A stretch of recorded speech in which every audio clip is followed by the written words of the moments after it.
মন্ত্রী মলয় ঘটকের বাড়িতে ভাঙচুরের অভিযোগ, গ্রেপ্তার যুবক। রাজ্যের মন্ত্রী মলয় ঘটকের বাড়িতে হামলার অভিযোগ। বুধবার বিকেলে আসানসোলে মলয় ঘটকের বাড়িতে এক যুবক ভাঙচুর চালান বলে জানা গিয়েছে। ইতিমধ্যে তাকে গ্রেপ্তার করেছে পুলিশ। তবে মন্ত্রীর বাড়িতে একজন বহিরাগত যুবক কিভাবে হামলা করলেন তা নিয়ে উঠেছে প্রশ্ন। গোটা ঘটনার তদন্ত শুরু করেছে পুলিশ। জানা গিয়েছে মন্ত্রীর বাড়ির একতলায় বসার ঘরে টেবিলের কাঁচ বড় পাথর দিয়ে ভেঙে ফেলেন ধৃত ওই যুবক। যদিও বহিরাগত ওই যুবক পালাতে সক্ষম হয়নি, মন্ত্রীর বাড়ির নিরাপত্তা রক্ষীরাই তাকে ধরে ফেলেন। খবর পেয়ে ঘটনাস্থলে যায় আসানসোল দক্ষিণ থানার পুলিশ। ওই যুবককে জিজ্ঞাসাবাদ করা হচ্ছে। পুলিশ জানিয়েছে বিকেল 4:35 নাগাদ হঠাৎ একটি ছেলে যে অফিস ঘর আছে সেখানে ঢুকে একটি টেবিলের ওপর ইট ছুঁড়ে মারে। ঘটনার সময় মন্ত্রী মলয় ঘটক তার বাড়িতে ছিলেন না।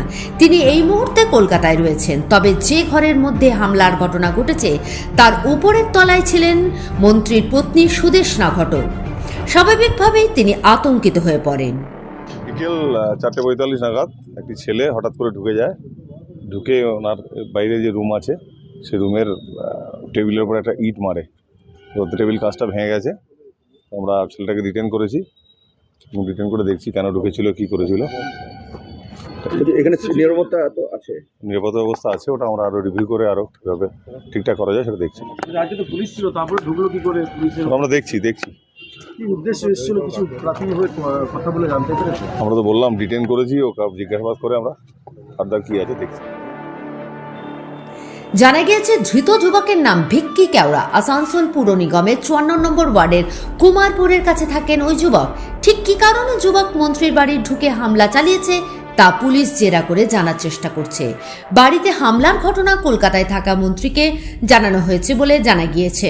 ঘটনার খবর পেয়ে প্রথমে পুলিশ বাহিনী নিয়ে মন্ত্রীর বাড়িতে আসেন আসানসোল দক্ষিণ থানার inspector in charge Kaushik Kundu.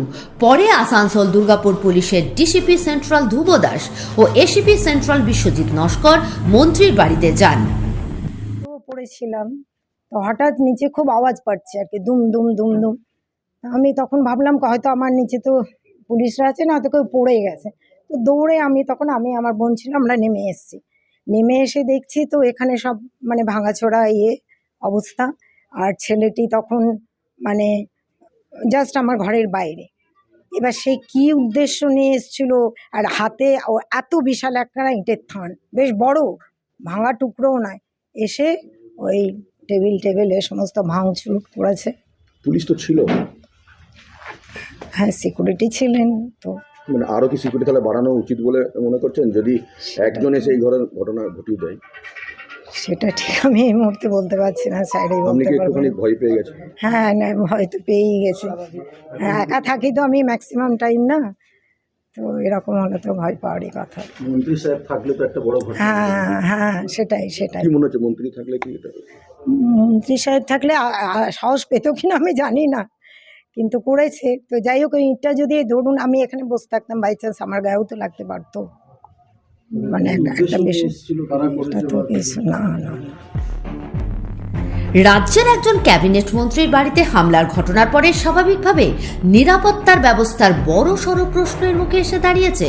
DCP ধ্রুব দাস বলেন, আমরা মন্ত্রীর বাড়ির নিরাপত্তার ব্যবস্থাপনা পুনরায় রিভিউ করব, বিষয়টি খতিয়ে দেখা হবে। Bureau report, activist Bangla, Asansol.